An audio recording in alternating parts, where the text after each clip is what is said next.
Oh. So, yeah.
Okay, sir. Shall I start, sir? Yeah, go ahead. Yeah. This asks may stay co-host or reclaim host. What should I do? Sir, you are a co-host. So I just say stay co-host, Kela, or reclaim host. Hello. Varuna? Yes, sir. You can stay as a co-host. The host also finds it. All right. So I just Still you can launch the polls actually. Yes. right. Oh, okay. All good. Right. Right. So Sir, I'll make you a host, so then you can share the results as well, sir. okay. Right. Great.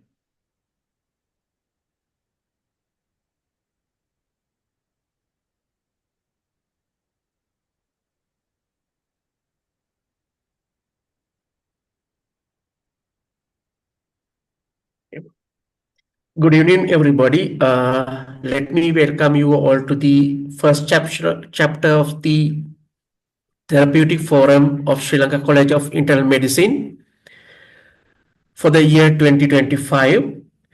Therapeutic Forum was initially initiated to enhance the knowledge and upgrade the practices among the practicing physicians.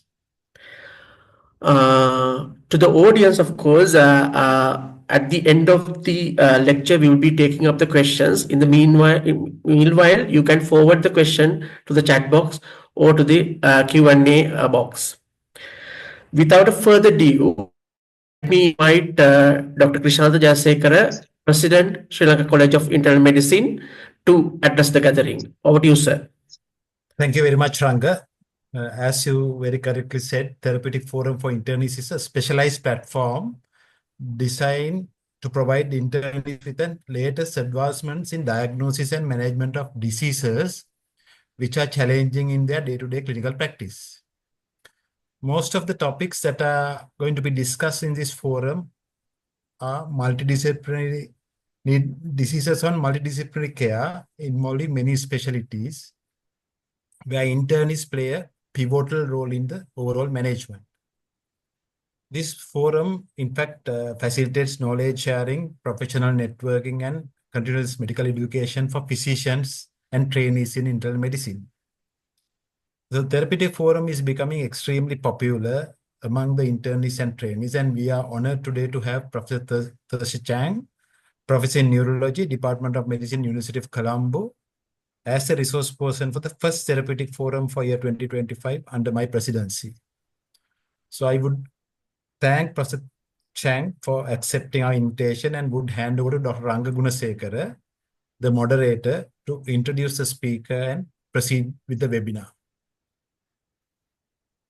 Thank you, sir. Professor Charles Chang, MBBS, MD, MRCP UK, MRCP UK Neurology, DPhil Oxon, FCCP and FRCP London.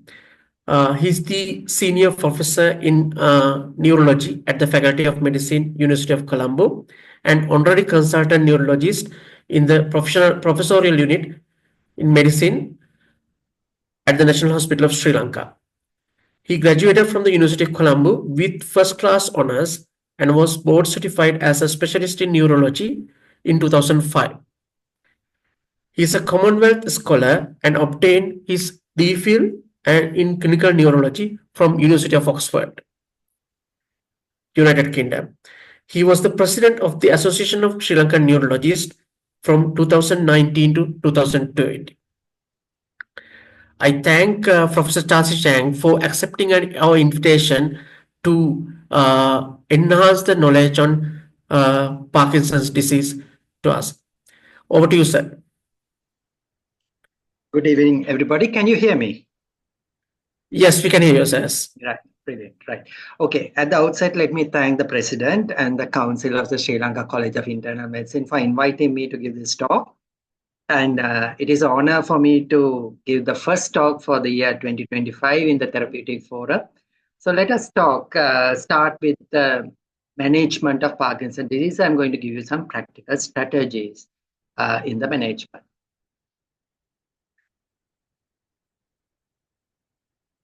The outline of my talk will include the diagnosis of Parkinsonism, and then we will go to differentiating idiopathic Parkinson's disease from atypical Parkinsonian syndromes and secondary Parkinsonism. Now, you may wonder why in a therapeutic forum I'm going to talk about diagnosis. And that is because idiopathic Parkinson's disease responds dramatically to anti-Parkinsonian drugs. But atypical Parkinsonian syndromes do not. Therefore, it is key for you to succeed therapeutically. It is key to differentiate and to make your diagnosis accurate. So if your diagnosis is inaccurate, then your patient is not going to improve. So that is why I'm going to touch upon diagnosis before we just dive into therapeutics of Parkinsonism and Parkinson's disease. We are then going to talk about PD medicines and their mechanism of action. That is only 2 slides.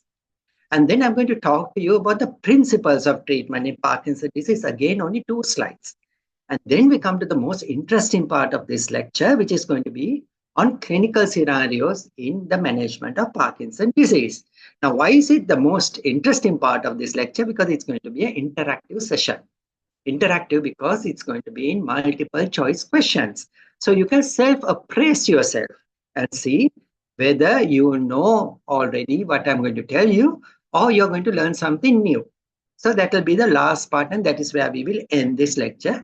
And following that, we can have a discussion based on if there are any doubts. So let us start on with the diagnosis of Parkinson's disease. Now, to get to Parkinson's disease, obviously, we need to talk about movement disorders. Movement disorders are involuntary movements, and it is always best to classify diseases for convenience and for diagnosis. So movement disorders very simply is classified into hypokinetic movement disorders and hyperkinetic movement disorders. Kinesia means movement.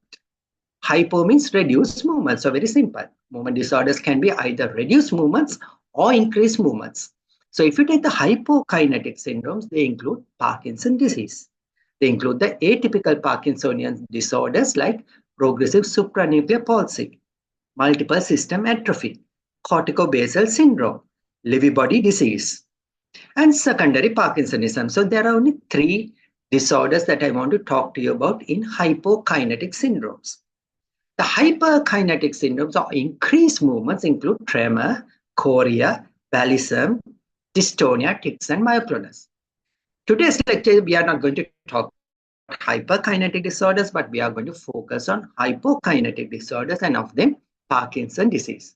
Now, when we use the term Parkinson's disease, what we actually mean is idiopathic Parkinson's disease, but we don't use the word idiopathic. So when we say Parkinson's disease, we are actually implying idiopathic Parkinson's disease as opposed to atypical Parkinsonian disorders and secondary Parkinsonism. Right. Now, if you look at the hypokinetic movement disorder, you see a common denominator there. known as Parkinson, Parkinsonian, and Parkinsonism. So where did the term come from? So a little bit of history to make it interesting. It was James Parkinson in 1817 who described the first description of Parkinson disease. He did not call it Parkinson disease. What he called it was shaking palsy in 1817, over 200 years ago.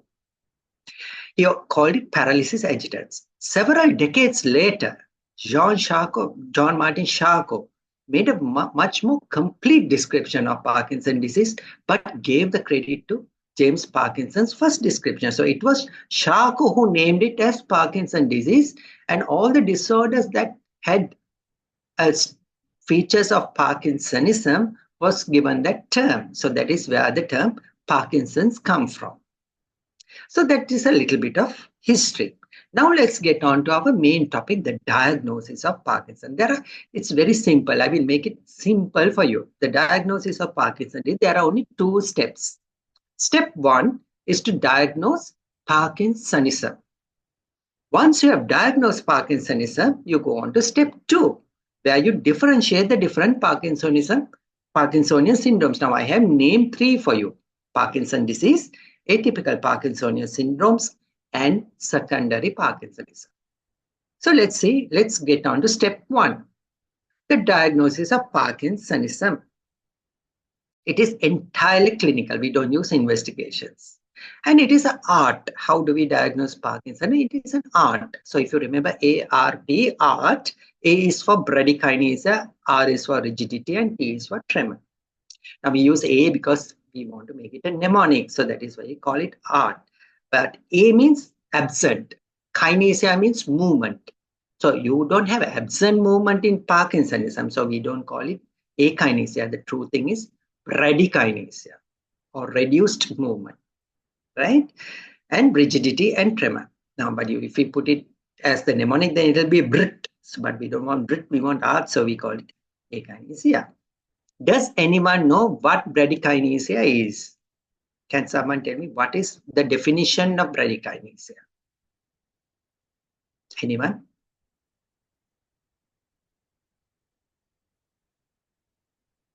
No response.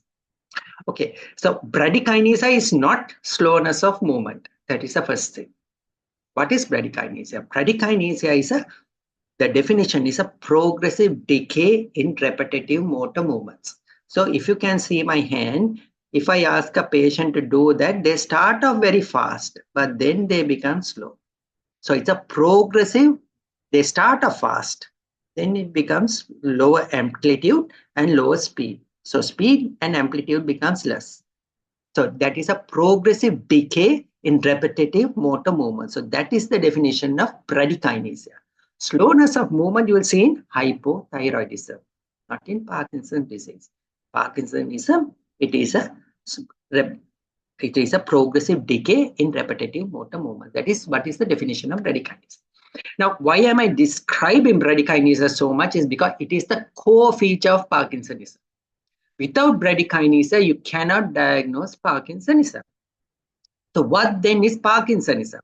Parkinsonism is bradykinesia with either tremor or rigidity or both. So the core feature is bradykinesia. Parkinsonism is bradykinesia with either tremor or rigidity or both. Now the tremor in Parkinson's disease is very typical, and it is described as a tremor at rest. So I hope you can see this video. So you can see it is a pill rolling tremor, as if he's rolling a pill between his thumb and index finger. It's a slow tremor. It's about 4 hertz. And you can see it is asymmetrical. It is more in the right hand than in the left hand. I will play that video again for you. What I want you to note is that there is a slow pill rolling tremor at rest. Rest means with gravity eliminated. So how do you eliminate gravity? Is by resting the arms on the lap of the patient. And you can see there's tremor also in his right leg, left upper limb also, but it is more on the right side.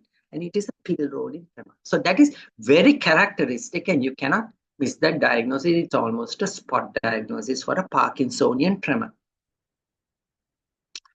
Right.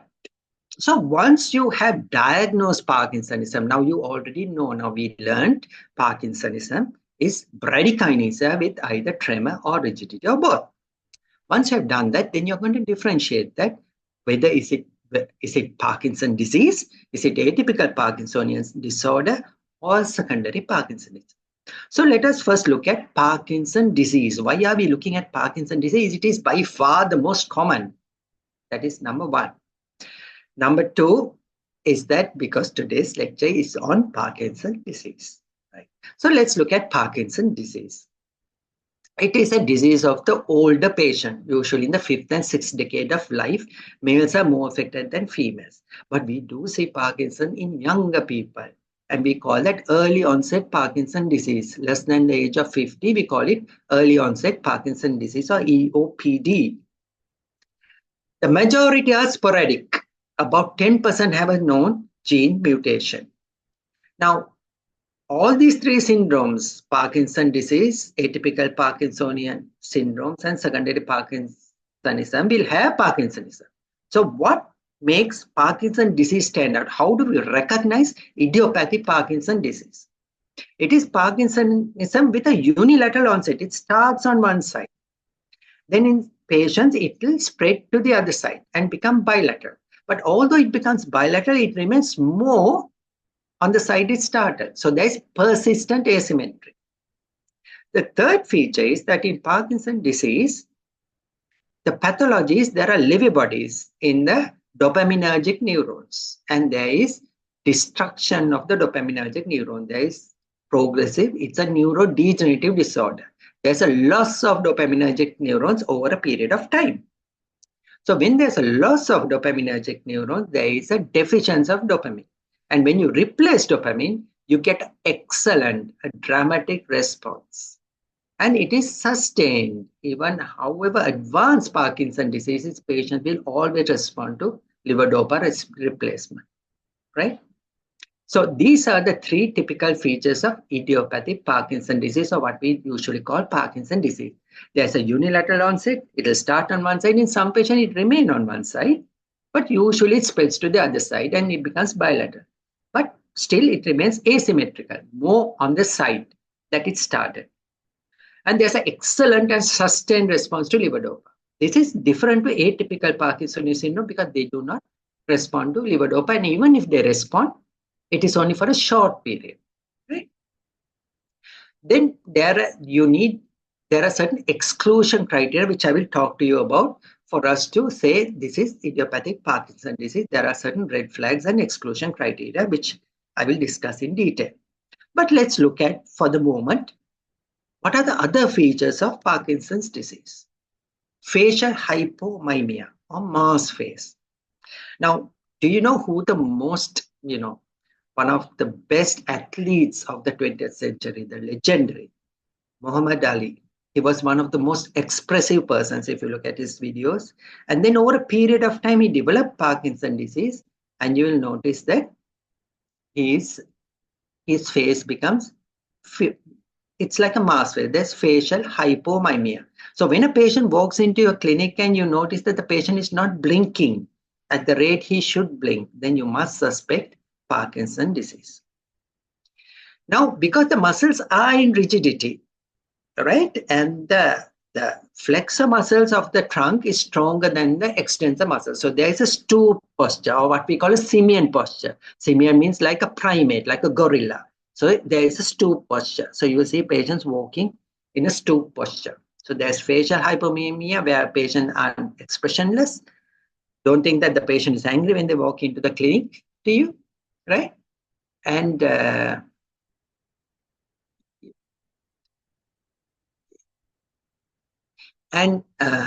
they also have this stoop posture. Then another feature is this micrographia. Now, micrographia is not tiny handwriting.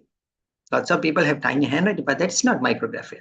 Micrographia is like bradykinesia. There's a progressive reduction in the size of the lettering. Now, if you look at this handwriting, on the left half, you can read the handwriting. But then when it goes to the right half, it becomes just a scribble, right? So there is a progressive reduction in size. That is what micrographia is, not a persistently small handwriting. Just like bradykinesia, there's a progressive decay in repetitive motor action.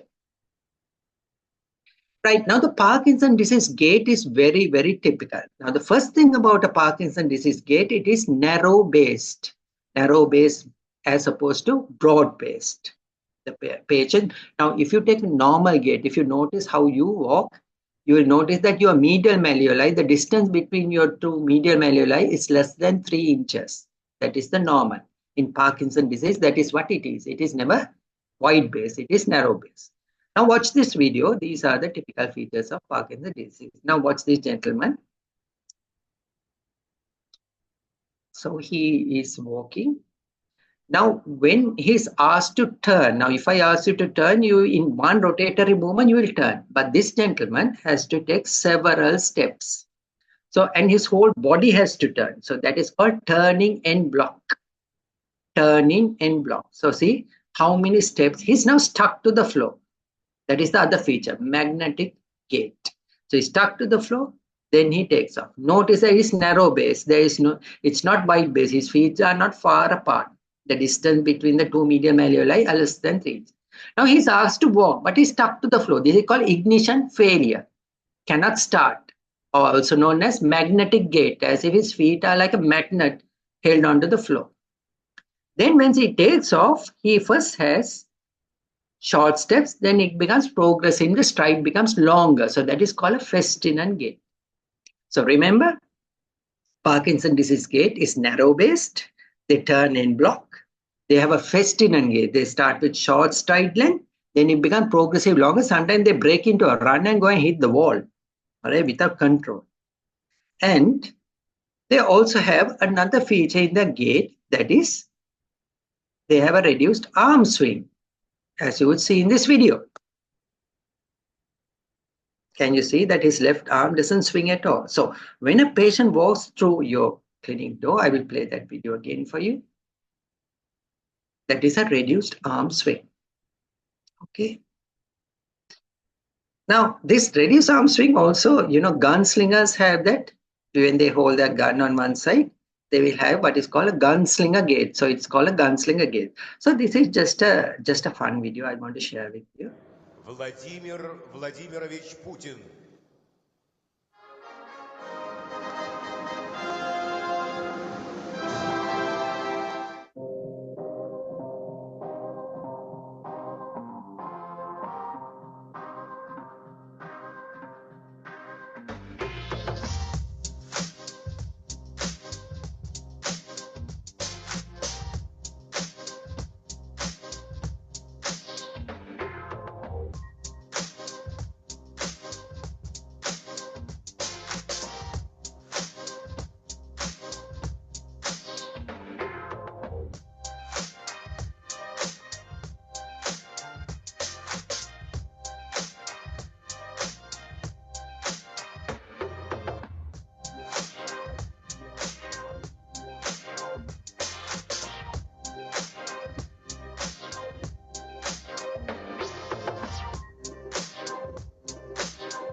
So that's just for fun, right? Okay, anyway, now we come to the exclusion criteria or red flags. Red flags means danger. If you see these signs, then it rules out idiopathic Parkinson disease. So what are these?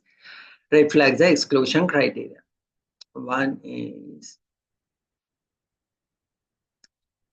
persistently symmetrical Parkinson. I told you in idiopathic Parkinson disease, it is asymmetrical. It starts on one side, moves to the other side, but persistently asymmetrical, more on the side it started. Right? So if it's symmetrical, then you have to think of secondary Parkinsonism or atypical Parkinsonian syndromes. Parkinson's disease is a feature of the extrapyramidal system. So if you see pyramidal signs or cerebellar sign, you're thinking about a secondary, like a atypical Parkinsonian syndrome, like multiple system atrophy will have cerebellar signs, or secondary Parkinsonism. So in idiopathic Parkinson's disease, you do not get pyramidal or cerebellar signs. I told you they have an excellent response to levodopa, and it is sustained. So if there is no response to levodopa in a good dose, at least 600 milligram per day, then you can rule out Parkinson's disease. If there is recurrent instability or falls within 3 years of onset, early on in the disease, if the patient is coming with falls, it cannot be idiopathic Parkinson's disease. Usually it is progressive supranuclear palsy. So they may look like Parkinson's disease, but the patient at presentation is saying, doctor, my patient is falling, he's having several falls. That's very unusual of idiopathic Parkinson's disease. In idiopathic Parkinson's disease, they do fall, but that is later on in the disease, after about 3-4 years, not at the onset. So if you get falls, that is PSP. If there are vertical gaze, so always in a Parkinson's disease, if you're going for an exam in Parkinson's disease, you are expected to do the eye movements, because if there's vertical gaze palsy, then it is progressive supranuclear palsy. If there's severe autonomic failure, then that suggests multiple system atrophy. That is one of the cardinal features of multiple system atrophy would be autonomic failure. In Parkinson's disease also, they do develop autonomic failure, but later on in the disease, at least 5 years after the onset. If Parkinson is restricted to the lower limbs, now in idiopathic Parkinson's disease or Parkinson's disease, it is mostly an upper body disease. But if it's predominantly lower body and the patient is very expressive and agile upper body, that is not idiopathic Parkinson's disease. That is more vascular Parkinsonism. That means ischemia of the brain, causing the lower limbs not to move. It will be like you will get the gait, the freezing of the gait, the magnetic gait you will see, but his upper body is very expressive and moving normally. So that is vascular Parkinsonism. If it's broad base, I told you Parkinson's gait is narrow base. So if it's broad base, then that is vascular Parkinson's. And absence of non-motor features of Parkinson's disease for more than 5 years, because when Parkinson's disease occurs, we also expect, now we define Parkinson's disease by motor features, but there are non-motor features. So if you don't see non-motor features for more than 5 years, then you're thinking of something else like a secondary Parkinsonism. So what are these non-motor features? There are many features which I have listed here. Some may precede the Parkinson's disease. Years before Parkinson's disease, patient may develop anosmia. So they use testing smell as an early biomarker for Parkinson's disease, but obviously it's not very specific because patients with COVID also had loss of smell. REM behavior disorder is, if you have RBD, that is REM behavior disorder, means people act out their dreams. So they thrash about in their sleep. If that occurs, almost 99% will develop an alpha synucleinopathy, one of which is Parkinson's disease. Mood disorders like depression, anxiety, constipation may precede Parkinson's disease, and some may precede Parkinson's disease, like sleep disturbances, like early excessive daytime somnolence or sleep fragmentation. Autonomic dysfunction, I told you, can occur later in the disease. Psychosis like hallucination and delusion. Now, that is important to know that in Parkinson's disease, these are non-motor manifestation, because patients often would blame the medication that you give as causing hallucination and delusion. Yes, the medication do cause it, but the disease also causes it. So when patients ask you, you must say, partly it is due to the disease, partly it is due to the medication. Because sometimes you may withdraw all the medication and the patient still may have hallucinations and delusions. Dysphagia and dementia. Dementia again is not an early feature, it is a late feature in Parkinson's or Parkinson's disease.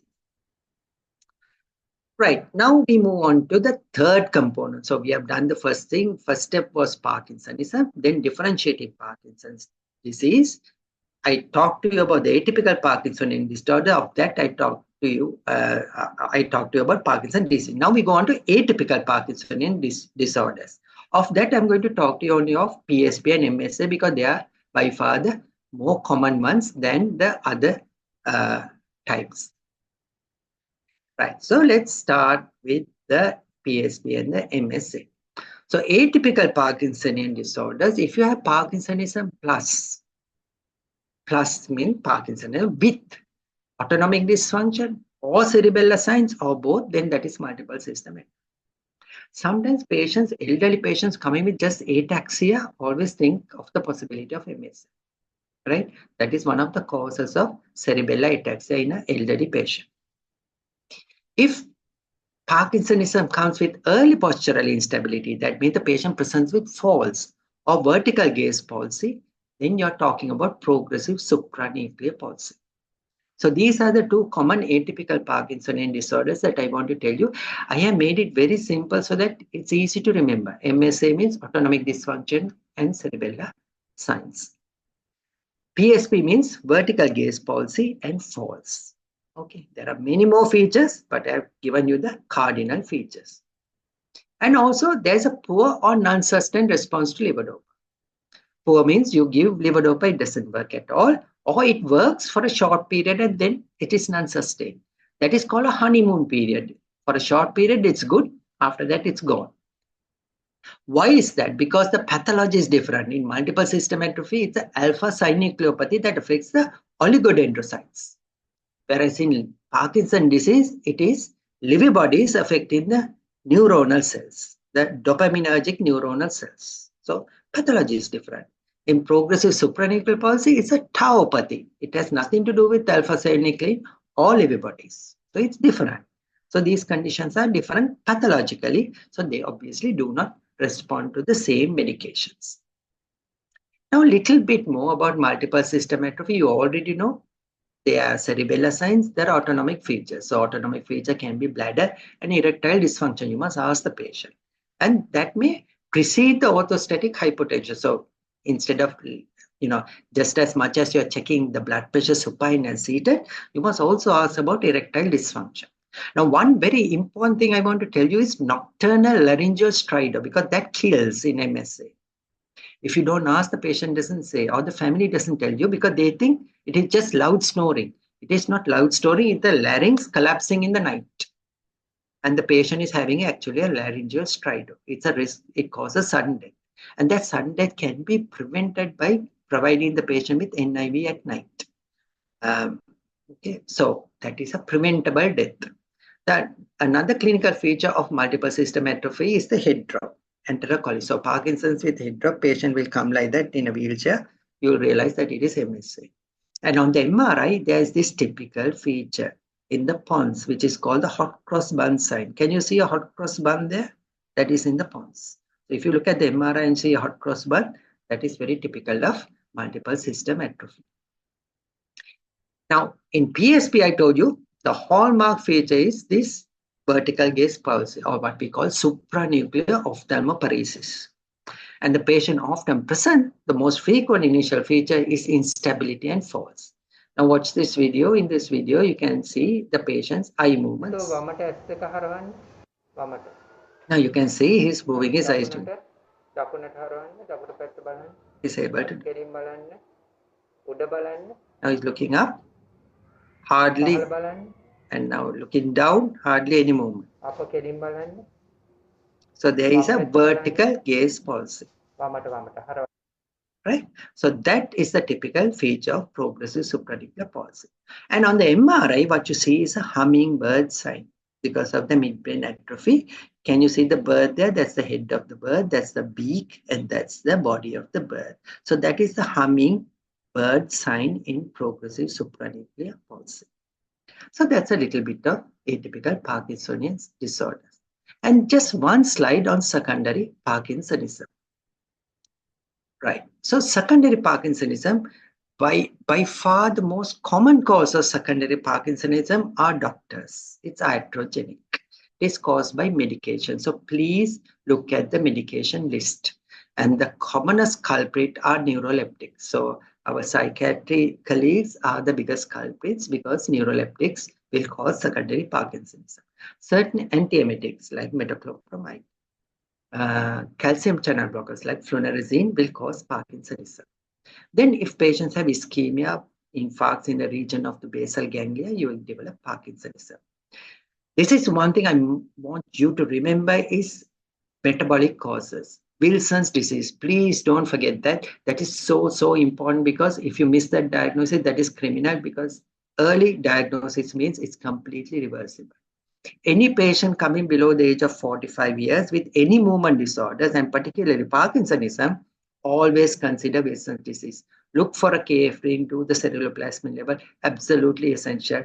Of the secondary Parkinsonism, this is the treatable condition. Please look at that. This and the medication, because you can always withdraw the medication.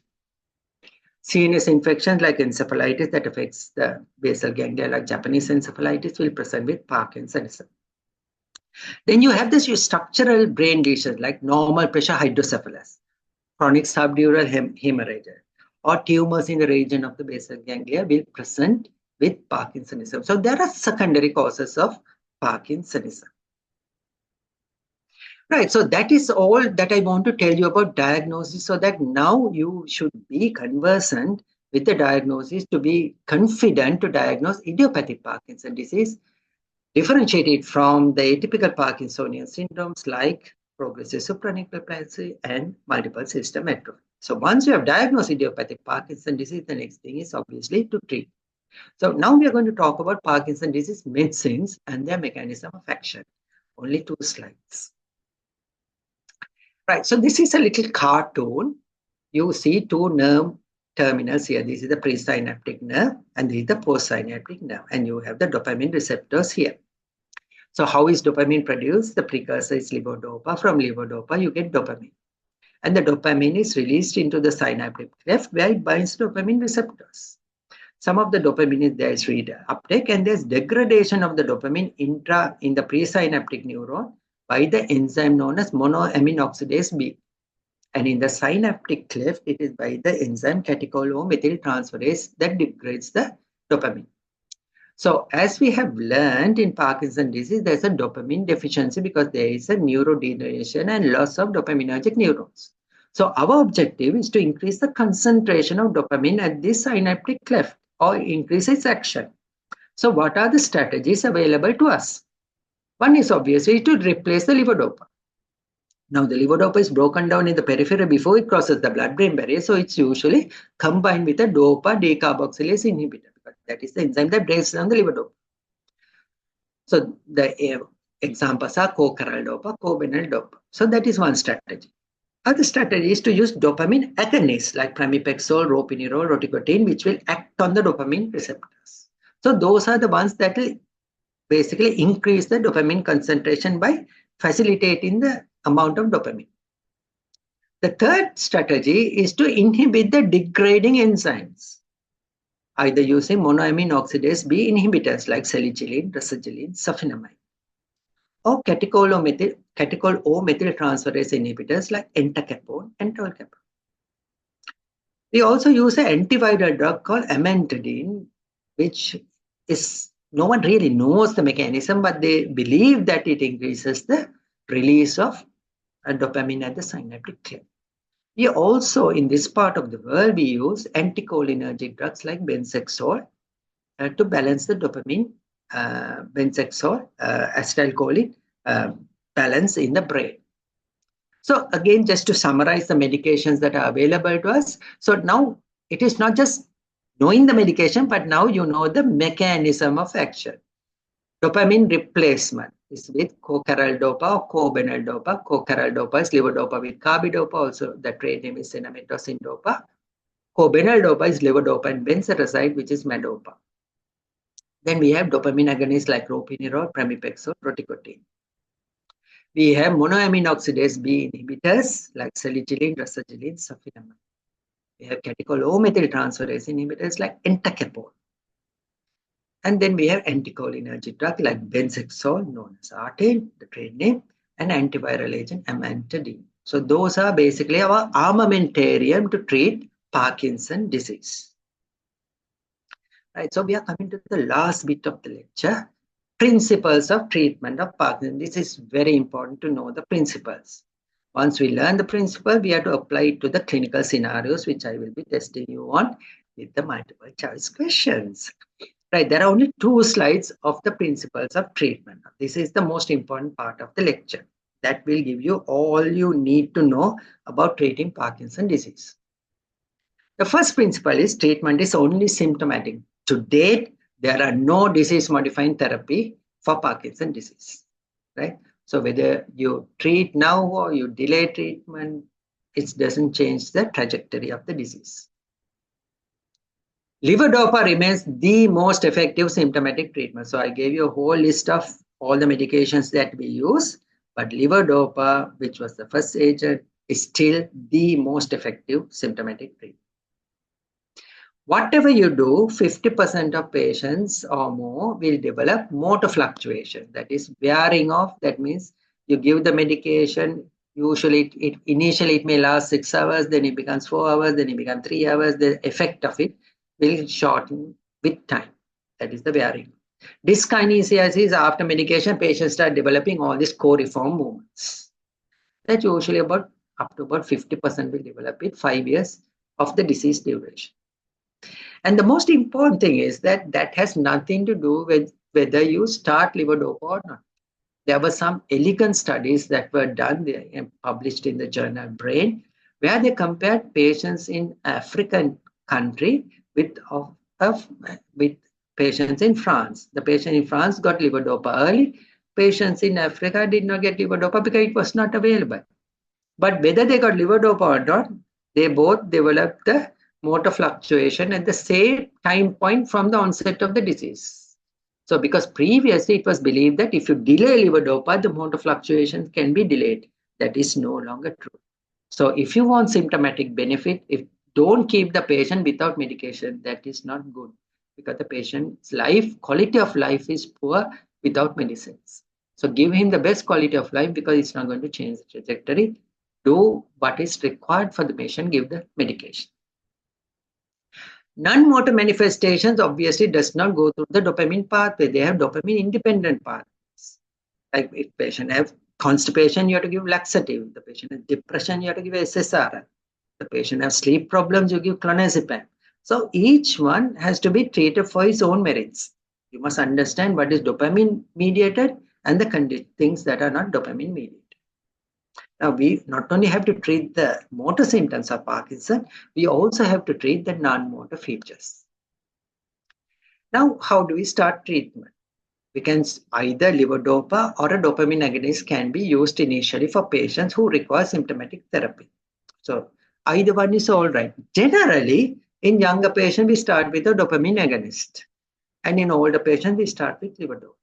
So what we mean by young and old, I told you the 50 years because early onset by PD is known as definition less than 50 years of age when the onset.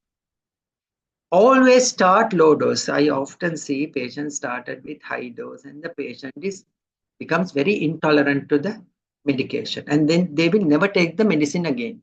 And that would be a kind of a, big loss because levodopa is the most effective and you are unable to give because the patient is scared of levodopa. If you start with a large dose, the patient will start vomiting, will have postural hypotension, will have hallucination. So start with a tiny dose. There's no urgency for you to treat, right? So gradually titrate it up. Anti-PD drugs can be combined. So we can combine levodopa with dopamine agonist and different combination for symptomatic control. Amantadine, the antiviral drug, has very good action against dyskinesia. So when the patients start developing dyskinesias, we use amantadine. Then you would have heard about deep brain stimulation. And then there was a video going viral on WhatsApp about this subcutaneous injection and patients also got excited. That was just levodopa given as a subcutaneous injection. We also give it as a duodenal. That is called duodopa. Levodopa is given as a gel through a tube into the duodenum. Now, these are extremely expensive conditions. Now, none of them are disease modified, right? They are again symptomatic, but we are just using different routes because the absorption of levodopa is always erratic. So there are different routes, subcutaneous through the duodenum and so on, right? So they are indicated for medically refractory motor fluctuations. We don't give them early in the disease when the patient develops motor fluctuation that we cannot predict and treat adequately with our medication, that is when we go for the deep brain stimulation and so on. To date, majority of patients you can manage with medication without these interventions. These interventions are extremely expensive. Right.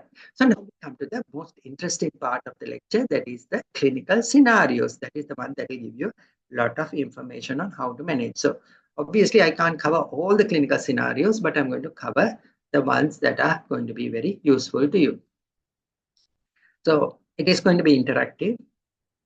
There are 10 clinical scenarios. They are all either single best answer MCQ or true false MCQ. Each MCQ you will be given only 60 seconds. We got 10 minutes to finish this. It is anonymous, so please respond to all MCQs. Do not respond. There are no negative marks, right? Make a note of how many you get. Now there are 10 MCQs, so some are single best answer, so you get only 1 mark. Some, when it's true false, you have 5. If you get all 5 correct, you get 5. So the total you can get maximum is 26. Out of 26, if you score 20 or more, then you have wasted your time listening to this lecture. If you score less than 20, that means you have learned something new. Okay, so shall we start with the MCQs? So your first MCQ, SBA tells you there's only one answer. So I will read the question for you. A 67-year-old man, it is the same patient that will run throughout all the scenarios. 67-year-old man presents to the clinic with a 6-month history of progressive difficulty in movement and stiffness. On examination, he demonstrates a resting tremor, bradykinesia, hypomimia, face is mask face, hypophonia. They often come and say their voice is very soft. Doctor, no one can hear me. And increased muscle tone in the limbs. Which is the core clinical feature of Parkinson's disease in this patient? Very simple question. Bradykinesia, hypomimia, hypophonia, rigidity, or tremor. So I will put up the poll for you. That's the poll going. So single best. Thank you. Okay, you have 60 seconds. So go ahead. Brilliant. You are good. We don't need 60 seconds here. 15 seconds. Keep going. Well done. Now you're slowing down. 30 seconds more. There are like 100 more people to mark. You have 30 seconds more. Just single answer.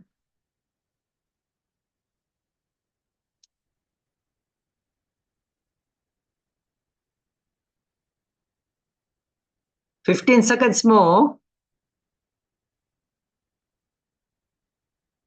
9, 8, 7, 6, 5. No negative marks. Fire away. Okay, 60 seconds. End poll. Share results. Can you see the results? Hello. Can you see the results? Yeah, we can, Thashi. Brilliant. So you all are brilliant. You all 94% have got it absolutely correct. So I told you bradykinesia is the core feature of Parkinson's disease. Bradykinesia is a progressive decay in repetitive motor. So that is the core feature. All these features are there, but the core feature is bradykinesia. Without bradykinesia, you cannot diagnose Parkinsonism. Okay, right. Let's go into the second question. You decide to initiate medication to improve the motor symptoms of this 67-year-old man with Parkinson's disease. Which medication would be the most effective? A. Amantadine, B. Benzexol, C. Levodopa carbidopa, D. Pramipexole, E. Ropinirole. Again, second, it's a single best response. Let me put up the poll for you. Okay, fire away.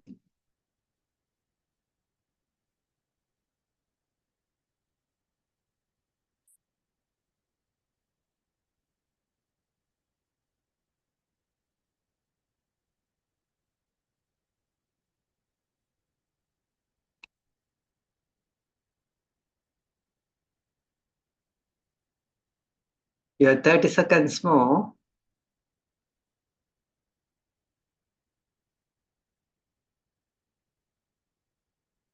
$50 more to answer. Some are not answering. These are very simple questions.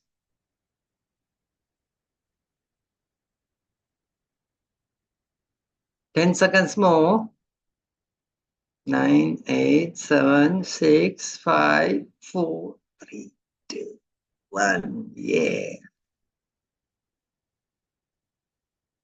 Okay, so as you can see, everybody's got it correct. The correct answer is C. I told you levodopa is still. Now all these are anti-Parkinson medication that I've listed there. Pramipexole, ropinirole, levodopa, benzoxole, all those are used in Parkinson disease. But the most effective treatment would be levodopa. And here is a 67-year-old man. So it's an older person who's coming with Parkinson disease.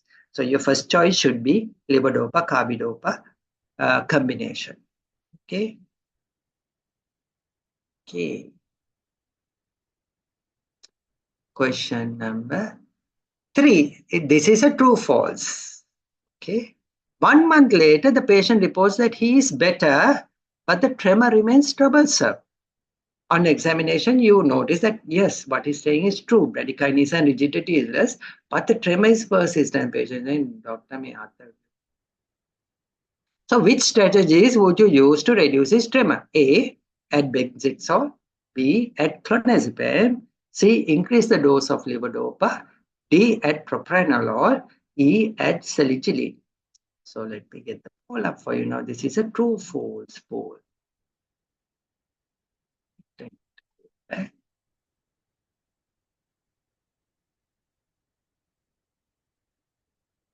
Okay, you have 60 seconds. Only mark the true ones. Huh? Only mark true ones. Don't mark the false ones. Mark only the true ones. Select only the true responses. No negative marks. Go ahead. Fire away.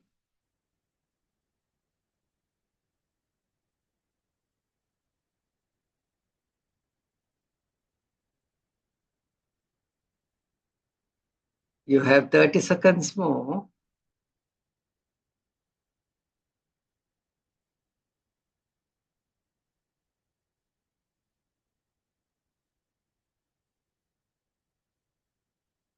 $15 seconds more.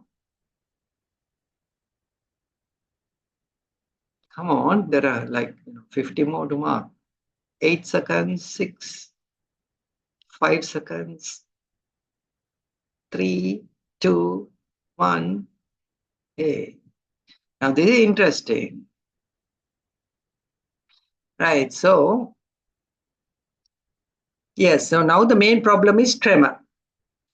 A, now the first 2 MCQs were single best answer. So if you got the answer correct, so you get 1 mark each. So you already have scored 2 marks. Here, if you get all 5 correct, you get 5 marks. So keep a score of what you know so that you realize whether this lecture was useful or not for you.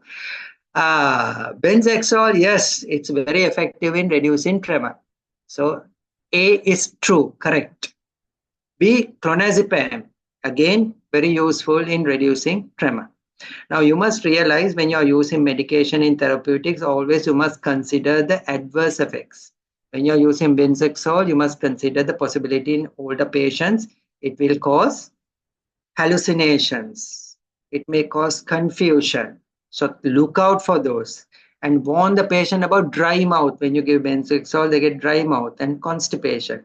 Parkinson's disease, constipation is a problem already. So look out for those. With those in your radar, it's a very effective drug to use. Clonazepam causes drowsiness, but it is an excellent drug. It also reduces tremor. So that is also true. B true. A true, B true. C, increase the dose of levodopa. Yes, levodopa is effective in reducing tremor. D, add propranolol. That is false. Why? Because propranolol, actually, you see the beta-2 receptor is important for dopamine release. So when you add propranolol, although the tremor reduces, it increases the bradykinesia and rigidity because not enough dopamine is released. Because for dopamine release, the beta-2 receptor is important. So much so that some people have even tried salbutamol as the treatment of Parkinson's disease. But the issue there is when you give salbutamol, the tremor increases. So it increases the dopamine release. So here D would be false. So some people have said it true that you don't get a mark for that. No negative marks, but you don't get a mark for that if you mark propanol true. Seleginin false. Seleginin is not useful for tremor. Seleginin is a monoamine oxidase B inhibitor. Adding it does not actually benefit tremor. It is good for prolonging the action of dopamine or levodopa. Also, it can be used as an add-on when you're levodopa, or in very early disease, patient come with mild symptoms, you can start with seleginin as the disease progresses, because it's a progressive disease. Remember, Parkinson's disease is a progressive disease. It's a progressive neurodegenerative condition. You must tell that to patient. Do not lie to patient. Tell patient, we don't have I tell my patients, I don't have a cure for you. All I have is treatment that will make you better. But with time, your condition is going to get worse and we will have to increase your medication or change your medication. That is the truth. And this treatment is going to be lifelong. So it is only symptomatic treatment, right? So the correct answers there, add benzoxol true, add clonazepam true, increase the dose of levodopa true, D and E false. Okay. So you don't get marks for D and E. Okay. Next question. Again, a true false. So this same patient, 67-year-old man with Parkinson's disease, now you have started him with levodopa. 1 year later, the patient reports that he feels rigid and unable to move before the next dose of levodopa. So how do you give levodopa? You usually start, now the tablet is 275 milligrams. Cocaraldopa, you will have 275 milligrams. So 200 milligrams of levodopa and 75 milligrams of the benzoyl or carbidopa, whatever you're using, as a dopamine decarboxylase inhibitor. So we usually start as quarter tablet 3 times a day and then half a tablet 3 times a day. So you are giving it, say, 3 times a day. Now the patient is coming and telling you, just about half an hour before the thing, I feel quite stiff. But the condition improves as soon as I take my tablet, and this happens with every cycle. So every time as the dose is coming closer, I can't move. I'm stuck. I'm like a statue, right? I feel very rigid. As soon as I take the levodopa, I'm fine. And this keeps happening with every dose. So that is called an end of dose wearing off, or the patient is getting an off period just before the next dose. So the question is, which strategies would you use to reduce the off period? A, increase the dose of levodopa. B, increase the frequency of levodopa. C, add levodopa control release tablet in the morning. E, add entacapone to each levodopa dose. E, add pramipexole. Okay, so this is a true false. Let's get the poll up.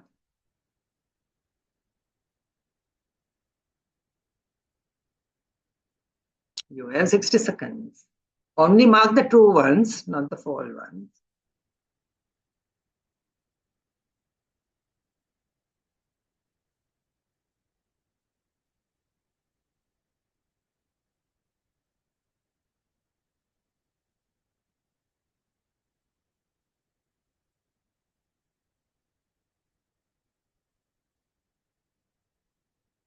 Thirty seconds more.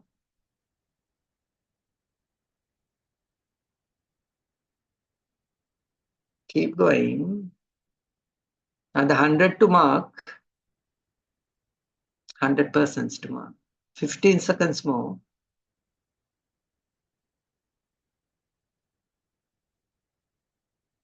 10 seconds. 5.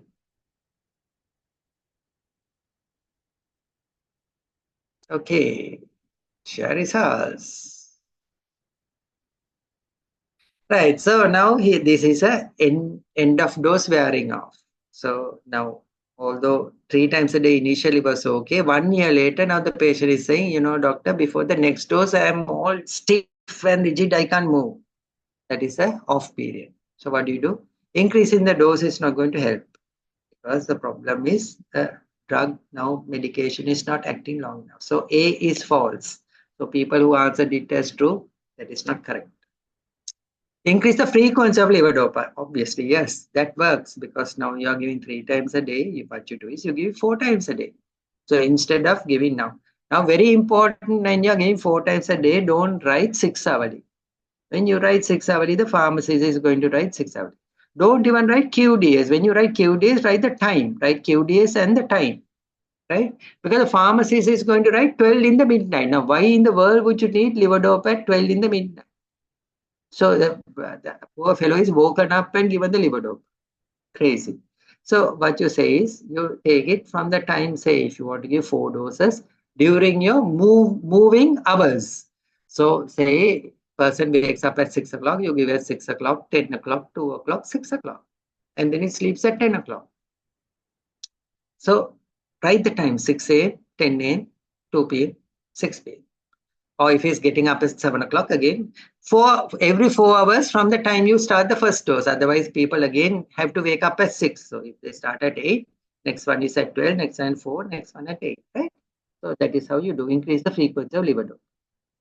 Or you can do, what can you do? You can do add levodopa control release tablet in the morning. So we have control release tablets available in Sri Lanka. So just to, it is like insulin. You have the bolus basal dose. So like that, you give the control release, which doesn't have a peak as the levodopa. So it doesn't give that oomph for the movement, but it gives a basal level. So the patient, doesn't get this off period. So you can add the levodopa. So C is true, A is false, B is true, C is true. And entacapone. Entacapone is a catecholomethyltransferase inhibitor. Yes, it prolongs the action of levodopa. That is the main thing that it does. Remember, when you give entacapone, the urine becomes red. So you have to warn the patient that the urine will get colored, otherwise they get boring. Add pramipexole. Yes, dopamine agonist. I told you can combine. When you combine again, it covers the period because levodopa will cover off, but the dopamine agonist will work on the receptor and the period will be covered. So you can add pramipexole. So only A is false, B, C, D, E are true. Right. Halfway mark, question number 5, single best answer, easier. 1 month later, so 1 year later, he developed end of dose wearing off. 1 month later, after this, you have now sorted it out. He reports that with the change of in medication, now you have done one of those things, the off periods have disappeared. So he's happy. However, he's unable to roll in bed and remains in one position throughout the night. So he's like that, like a statue in the night in the bed. He can hardly move. He can't roll over.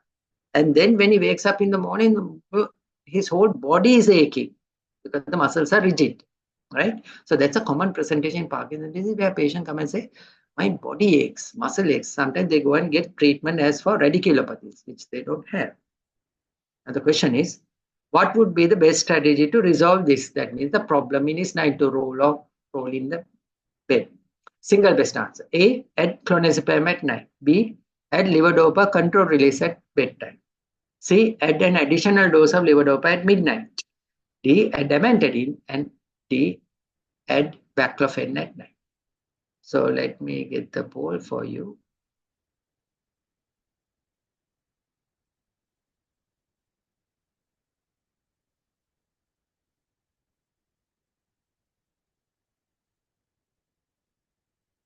Right, you have 60 seconds. Only single best answer.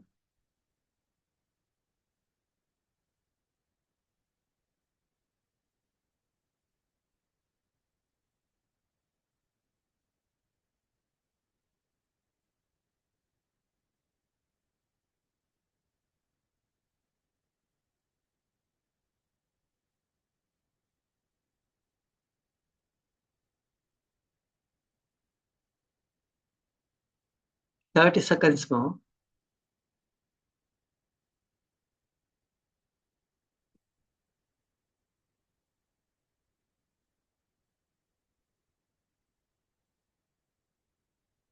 $15 seconds.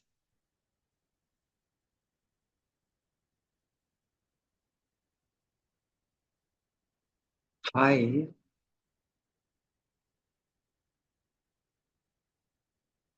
Right, 76% have answered. And these are the results. So all 5 options have got a vote. However, there's only one correct answer, and the correct answer would be to add levodopa control release at bedtime, right? You don't want to wake the patient up in the night. There's no point in giving short acting. Amantadine, baclofen, clonazepam. Clonazepam, these are benzodiazepines. They're not useful in improving the muscle rigidity. Muscle rigidity is because of lack of dopamine. So we need to add dopamine. There's no point in giving baclofen, clonazepam, or any other medication. You need to increase the dopamine in night. So if you give a long-acting dopamine, because you don't need a peak, you just need a slow, gradual release of dopamine throughout the night so that you can turn in bed. So the correct answer is C, and not C, sorry, B, add levodopa control release at bedtime. Okay, question number 6. 1 month later, the wife reports that the patient screams at night. Now you are given the fellow to sleep. Now he is rolling in bed. That's fine. But now he's screaming at night and thrashing about in bed. Right? So the patient admits that he's troubled by nightmares. He's seeing people coming, chasing behind him, and he's running in the bed and he's actually running. Right? So this is called RBD, or REM behavior disorder. The question is, what would be the best strategy to manage this problem? Single best answer. Stop the bedtime levodopa control release. B, add QT at night. C, meditate. Ask the patient to meditate for 5 minutes before sleep. D, add clonazepam at night. E, add olanzapine at night.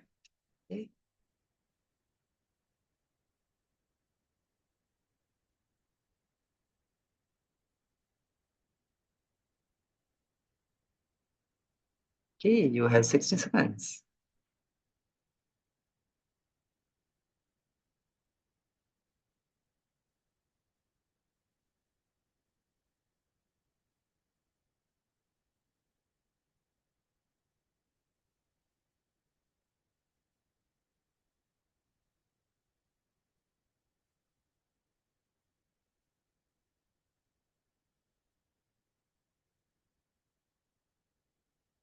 Thirty seconds more.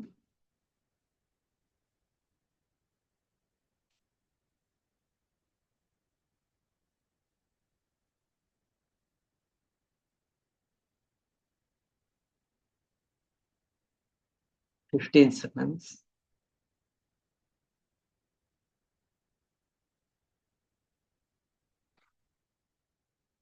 5 seconds.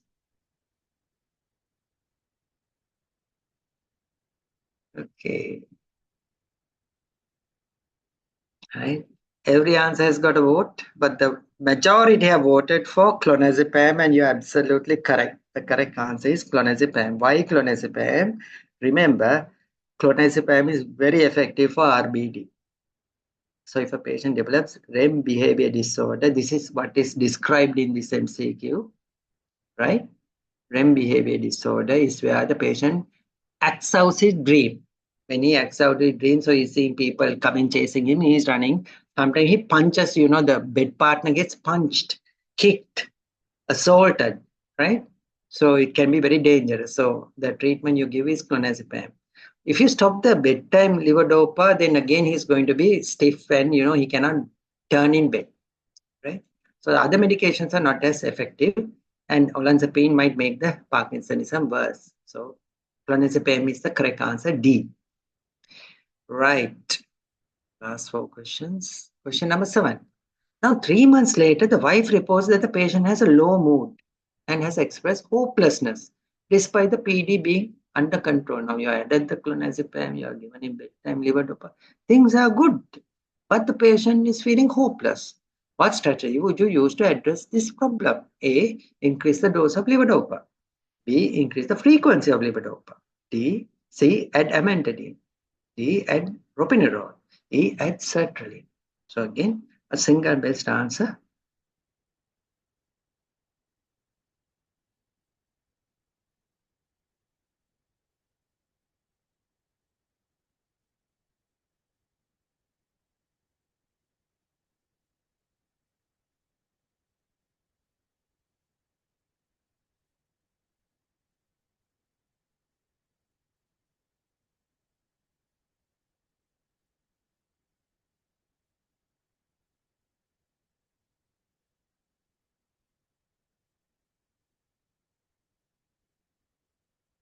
30 seconds more.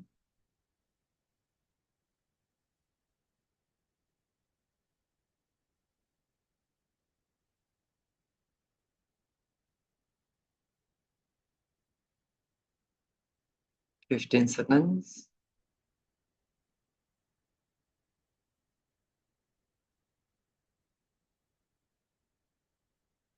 5 seconds. Right. Except B, I think every response have got few votes, but by far most have voted for sertraline. Absolutely correct. If you remember in the principles I told you, there are dopamine independent pathways causing the other problems, and obviously what is described here is depression. The patient is having depression, so in depression you have to treat for its own merits with the SSRI. So the SSRI here is the sertraline. Right. Just another therapeutic point for you. I did on purpose. I did not put that answer here because it will make it difficult. Pramipexole, which is like ropenolol, is a dopamine agonist, has antidepressant activity. So in a patient with depression, you will also consider, instead of, if you are giving ropenolol, instead of ropenolol, or you want to give a dopamine agonist, give pramipexole, because pramipexole has antidepressant activity. But the best drug, if you have to choose between pramipexole and sertraline, sertraline is the better drug for depression because it's depression specific. It's SSRI. Of course, I did not want to make the MCQ difficult for you, so that is why I did not put pramipexole as one of the responses. Otherwise, that also would be correct. But obviously, the more correct answer would be it's sertraline. Okay, last few questions. Question number 8. The patient defaults follow-up, as it usually happens in Sri Lanka. The patient gives you up and then he returns 2 years later, right? After a spree of doctor shopping. So he's seen several doctors, he's dumped you and he's seen other doctors. And his current prescription now is levodopa, half a tablet QDS, ropenolol 1 milligram 3 times a day, levodopa control release at night, benzexol 2 milligram TDS, and clonazepam 1 milligram nocturne. His wife complains that he is seeing little children, snakes, and robbers in the house when none are present. What are the next steps in the management? This is a true-false question. So all 5 you have to answer. A, refer to a psychiatrist. B, withdraw benzexol. C, increase the dose of clonazepam. D, add rivastigmine. E, add quetiapine. Right, let me get the poll for you.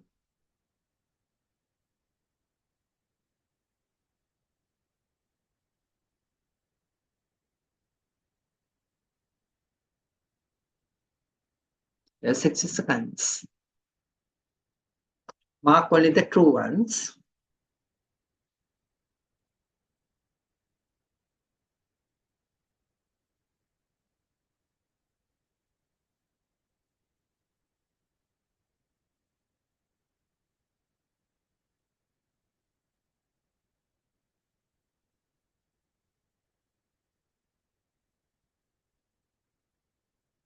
Thirty seconds more.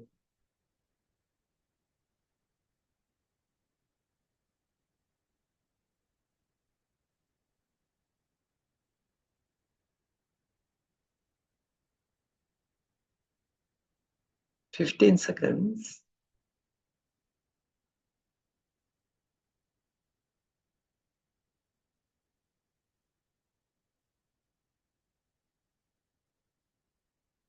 Right. Okay. As you can see, almost all got a vote. Refer to a psychiatrist. Now, yeah, it's a matter of opinion. I, of course, would not refer to a psychiatrist because there is not a psychiatric problem here. It is to do with therapeutic. So the physician who is treating the patient is the one who should sort it out. So A would be false. B, withdraw benzexol. Yes, because I told you even previously, benzexol in an elderly patient, this is a 67-year-old man, is going to cause hallucinations. What he's having is hallucination. He's seeing little children. I don't know, for some reason they see little children all around. Very common complaint. Some people see snakes, some people see robbers, shadows. When you see shadows in the background, you can see a person. That's called paracampine hallucinations, as if someone is there in the room all the time, right? Benzexol, Artane, is one of the main culprits. You must withdraw it. So B is true, A is false. Increase the dose of clonazepam, no point. You are making the patient sleepy, but that is not going to help with the hallucination. Add rivastigmine. Now, very few people have given true as answer. Rivastigmine is extremely effective for hallucinations. Please use rivastigmine. When a patient complains of hallucinations, give rivastigmine, because rivastigmine works very well. Quetiapine, yes, quetiapine is a mild antipsychotic, but that also works for hallucination. So here is a patient, now the patient many years down the line is on multiple anti-PD medications. So the PD itself will cause hallucination. The medication also will cause hallucination. Your first step is to see whether the medication is causing hallucination. It's your responsibility to reduce the culprit medications and treat the hallucination the best you can. So remove the benzexol, add rivastigmine, add quetiapine. So B is true, D is true, E is true. A and C are false. Okay. Right. Let's move. Last two questions. This is a single best answer. 3 months later, his hallucinations have resolved. You are given rivastigmine, you are given quetiapine. He is happy. Patient comes and says, wife is most happy. Then lambabala pain. But his wife now complains that he is addicted to the internet, like most people are, and explicitly watches pornography. Problem.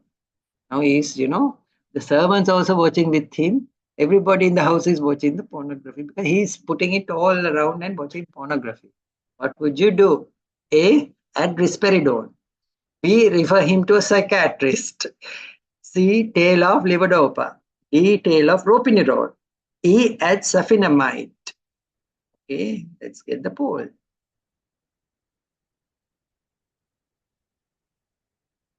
It's a single best answer.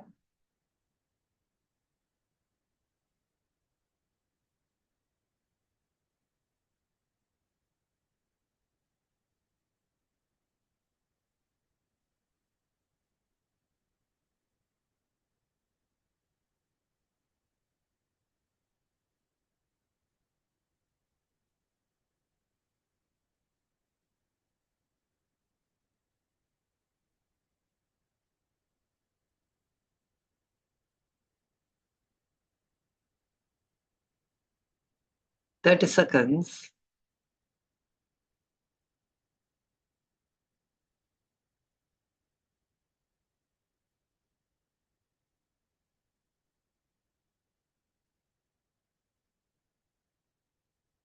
"15 seconds.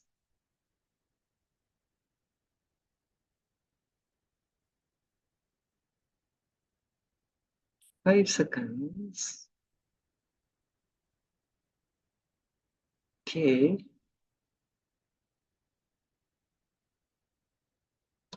Right, so every response have got a answer, although it's a single best answer. Every response have got someone to vote for it. But by far the most common has been 49% have said tail of ropinirole, and that is the correct answer. Why is that the correct answer? Because now at risperidone, no. Here the problem is, you have to see what is the problem here is addiction. You must know that the dopamine pathway is the one that is responsible for addiction. So the medication that would cause addiction is levodopa and ropinirole, of which ropinirole is particularly known for addiction. It's disastrous. You must know it is not only addiction. They have, disinhibited behavior with ropinirole. You must ask, hypersexuality occurs, right? Hypersexuality at any age. So unless you ask, you don't get the answer, right? Some people go on a gambling spree. Some people go on shopping spree. Women go on shopping spree. And all this is due to dopamine agonist. And there's a thing called funding. Funding is where they do the same thing again and again. So it is like a repetitive behavior. there is gambling, there is, shopping, compulsive shopping, there is hypersexuality. So those occur with dopamine agonists particularly. Now, the other thing about dopamine agonists is do not stop it suddenly. Because when you stop it suddenly, you get what is called dopamine agonist withdrawal syndrome. Patient goes into a catastrophe. There's loss of blood pressure, tachycardia, and the patient sometimes dies. So you should gradually tail it off. So you have to do that. So the correct answer here is D, tail off ropinirole. Right? Adding risperidone, sulfonamide. When the offending agent is there, no point doing other things. You must first remove the offender. And the offender for gambling or addictions is dopamine agonist. So I hope you learned that today. And then we come to the final question.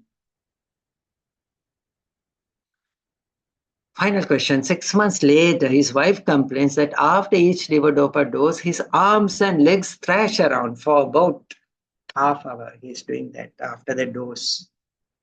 On examination, you note that he has some coriform movements of his limbs.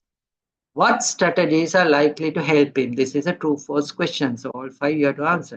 Reduce the dose of levodopa. B, add levodopa control release in the morning. C, add amantadine. D, add tetrabenazine. E, add haloperidol. Let's get the answer.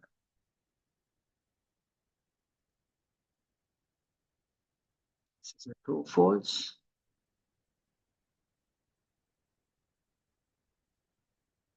Final question.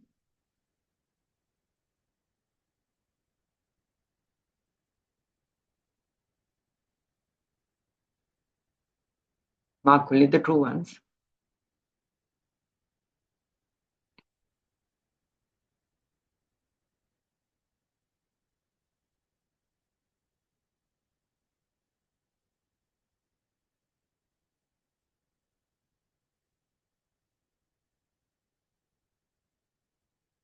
"30 seconds more.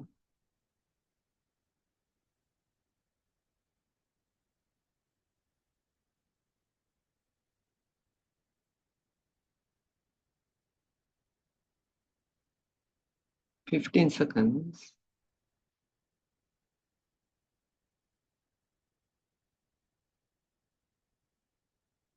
"5 seconds.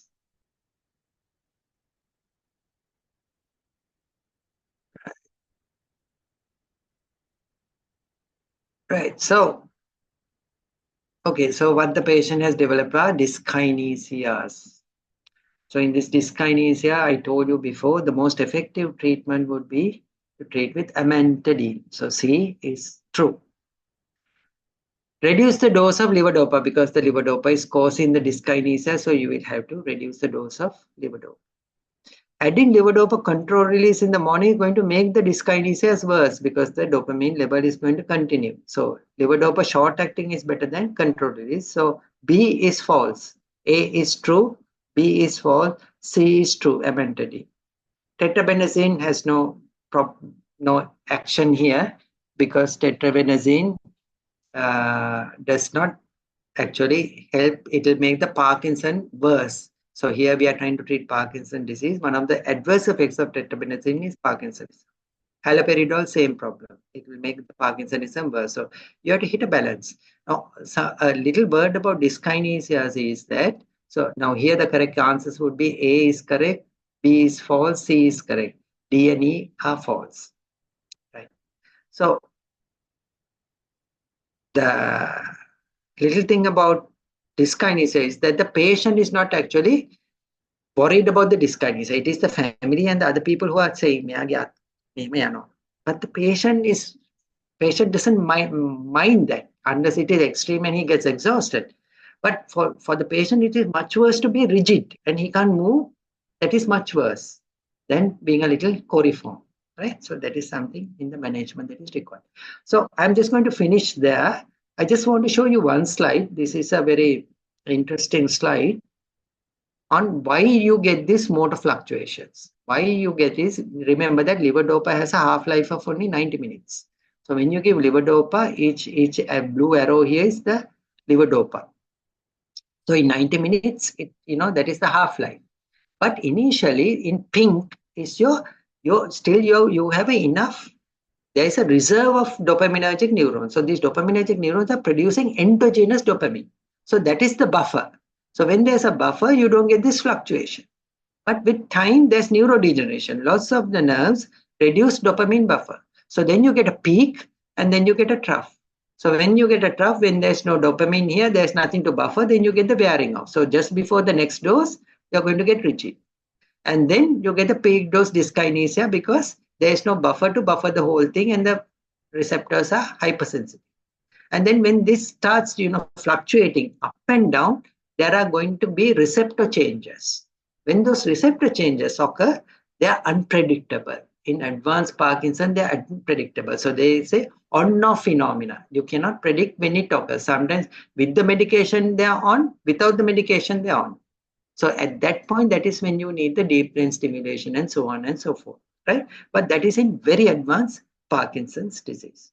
So that is the mechanism by which you get this motor fluctuation. So in summary, Parkinson's disease is a progressive disease, and many develop motor and non-motor complications, like I just illustrated in those MCQs. Treatment is only symptomatic. Levodopa remains the most effective symptomatic therapy. I must end with an apology because I have taken 25 minutes more than what I was supposed to. So sorry about that. I kept you up a bit later. Thank you very much, sir. We have 13 questions have been forwarded by the audience. Do we have time to take those?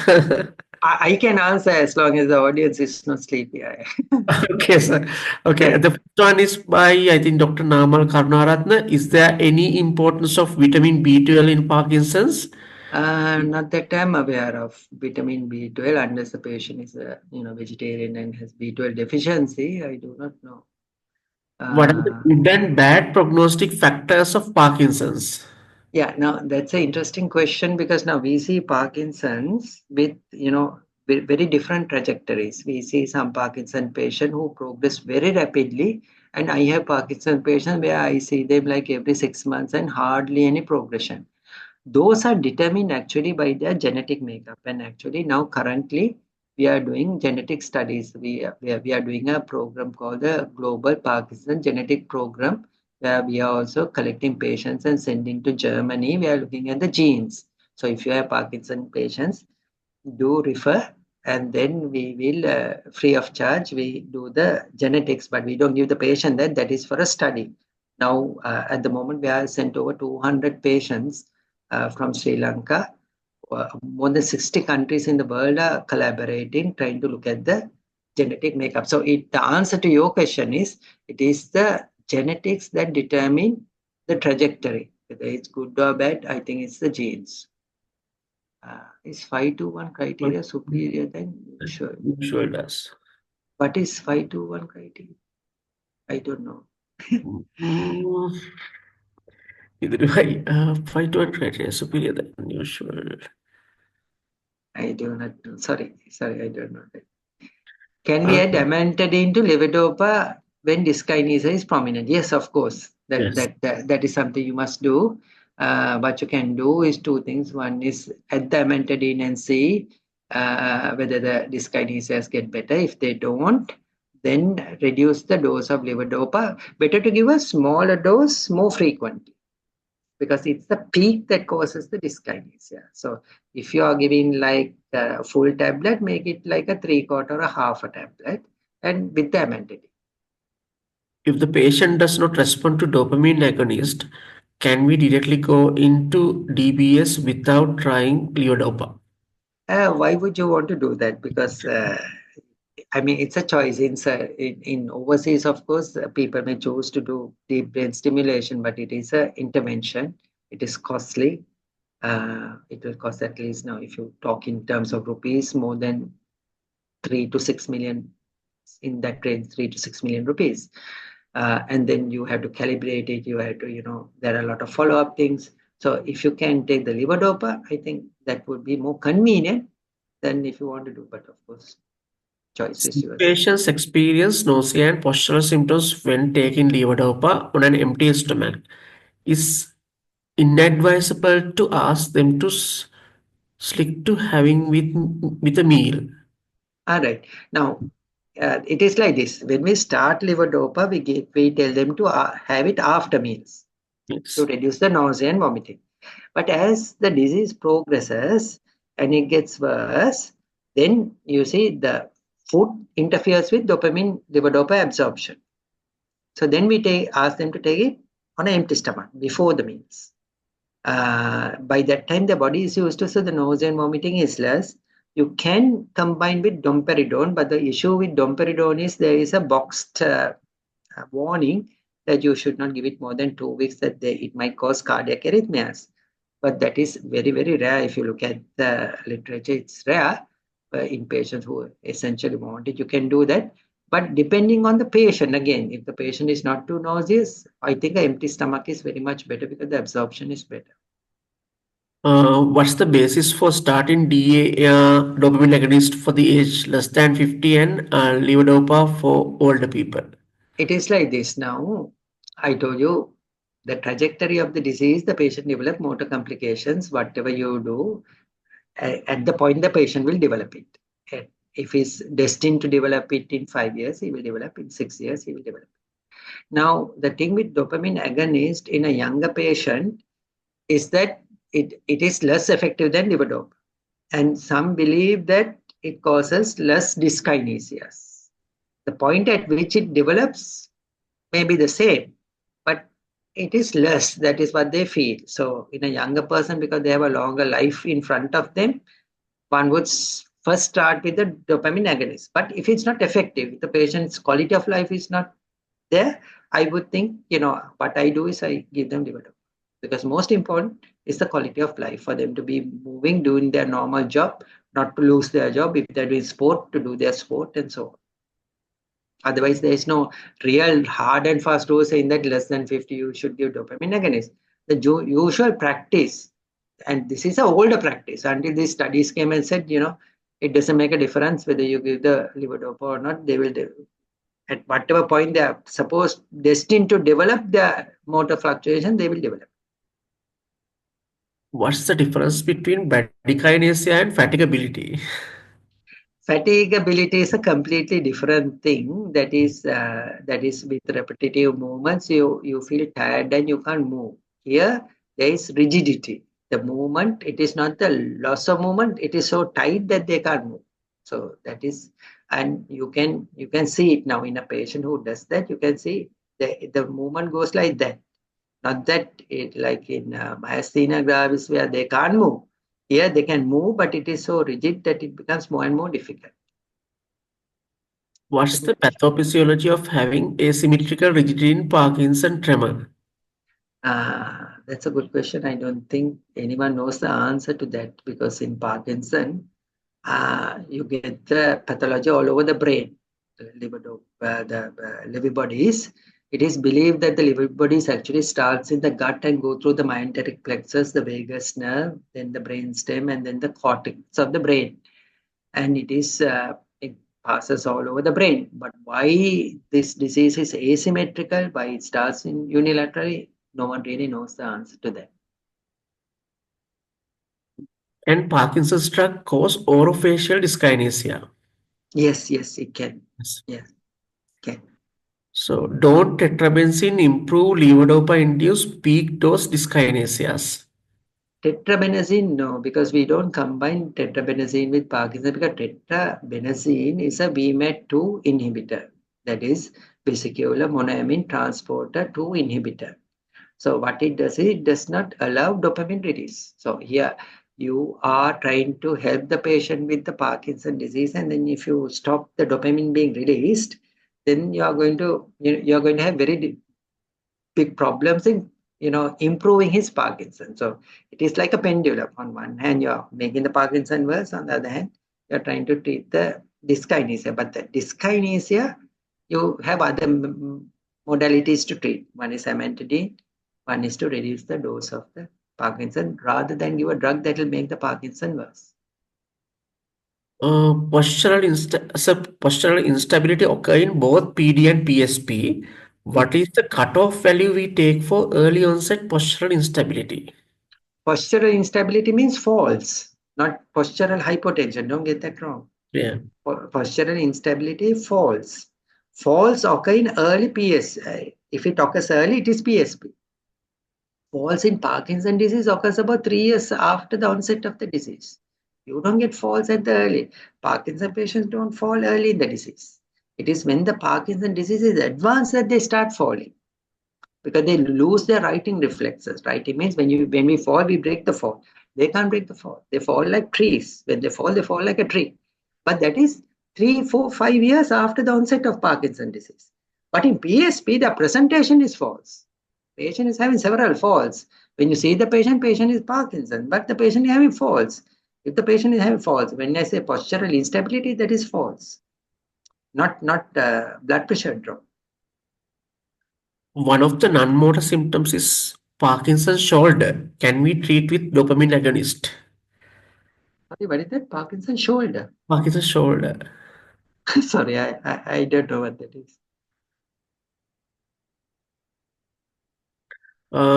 So endos phenomenon, is it the endogenous dopamine 3 fired by nerves causing dyskinesia? End of dose wearing off. No, it says endos phenomenon, is it endogenous dopamine fired by nerves cause dyskinesia? No. The endogenous dopamine gradually over a period of time will reduce. Like I showed in that last slide, it becomes narrow and narrow. And whatever exogenous dopamine is the one that will, the peak levels and low levels. So it is the exogenous dopamine that causes the dyskinesia. But after a period of time, when you have stimulation of the receptors, there are post-receptor translational changes. So that they activate on themselves. So that is why it is unpredictable. We call on-off phenomena. Sometimes you give the levodopa and they are stuck, they are rigid after the levodopa. And when the levodopa is going off, then they are getting very active. So it is very unpredictable. That is when the receptor modifications occur.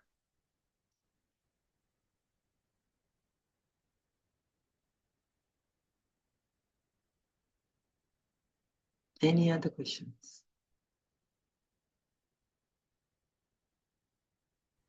Hello? You might be tired, isn't it? I'm okay. Right. So is dyskinesia same as tardive dyskinesia? Tardive dyskinesia is we refer that to when you give neuroleptics, when patients develop. When you say dyskinesia is they develop this orolingual dyskinesia like that. That is the commonness. And then you can have tardive dystonia.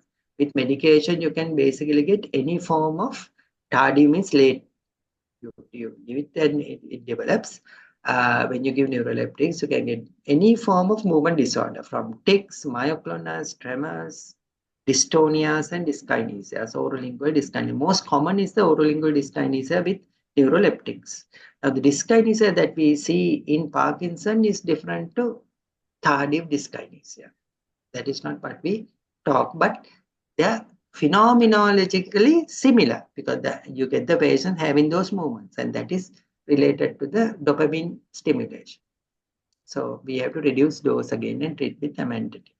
If the patient is stable for PD, can they allow to drive safely? Yes, of course. Yeah, there's no restriction of driving because this is a very common question. It's a very good question because patients come and ask, especially the spouse will ask, can he drive? Yes, he can drive, provided that he feels confident to drive. And of course, you have to take into account the mad fellows on Sri Lankan roads. So you have to tell them, there are fellows driving at you. If you feel that your reflexes and if you feel confident, yes. But in someone who is, very advanced Parkinson, I think it's better not to drive because that could be hazardous. Is there a difference between hand movements in true Parkinson's and drug-induced Parkinson's? Now, drug-induced Parkinson or secondary Parkinsonism is very difficult to differentiate from true Parkinson's. Often you have to go on the history. So if there's a offending drug in the history or the drug history of the patient, I think first thing is to come off that medication. And in the interim, you may start treatment to get the patient better. And then you may withdraw the treatment and see. Now, some of the patients that we have are patients who have been on long term, I don't know, still patients are given Stemetil or prochlorperazine for dizziness. And they go on for years and years on prochlorperazine and they come to us with Parkinson. I believe that this drug actually unmasks inherent Parkinson. So what happens is that even though you withdraw, the patient will continue to have Parkinson. But I have had a few patients where after withdrawing, I also start the treatment with levodopa. And then after a while, I'm able to withdraw the levodopa also. And they have been completely asymptomatic since. But most of the patients, once you withdraw the levodopa, again they develop the Parkinson even without the offending agent. So it's actually the person already had Parkinson that got unmasked because of the neuroleptic drug. The questions are growing and it has gone up to 36 now. But some may be repetitive, some may be the same. Yeah, okay. Can PD associate with dry coughs, liquid like in neurodegenerative conditions? Yes, I told you one of the features is dysphagia. Now, with dysphagia, the patient has swallowing problems. And with this swallowing problem, they can aspirate. That is one. And then nocturnal reflux. So if they get reflux, then again, they are going to have that dry cough, which is actually, the cough is a reflux cough. Okay, so what is the use of radiology investigations in the diagnosis of idiopathic Parkinson's disease? Generally, I told you idiopathic Parkinson disease is a clinical diagnosis, but people use what is called a DAT scan, a dopamine transporter scan, sometimes to confirm the diagnosis so that they can see the dopamine transporter loss. In our context, we hardly do that. We clinically diagnose, but if there is doubt whether it is Parkinson disease or atypical Parkinsonian syndrome, one can do a DAT scan, dopamine transporter scan. That is not done in Sri Lanka, so they will have to go overseas and get that done.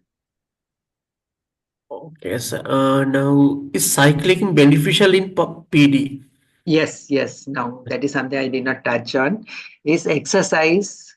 There is lots of studies showing exercise is beneficial. It doesn't have to be cycling. It can be any form of aerobic exercise. So if the person is walking, swimming, cycling, any form of aerobic exercise or even dancing will be beneficial for Parkinson. So I encourage all my patients, it's best to give a prescription. So I give them a prescription for exercise. It's like, you must do so many minutes per day, so many days per week, what exercise they can do. Do they have a walking path nearby? Do they have a, big garden, whatever, or they have a cycling machine at home? Instead of drying clothes on the cycling machine, you can cycle. So those are the advice you can give.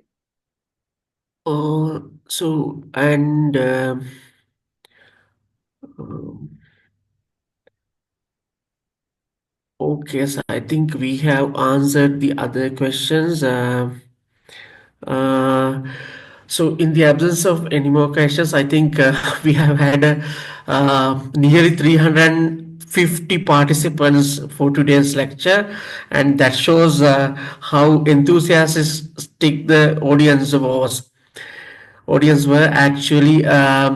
Thank you very much, sir, for accepting our invitation on behalf of the President and the Council of SSM. I thank you again, and I'm sure that our audience has benefited a lot from your lecture.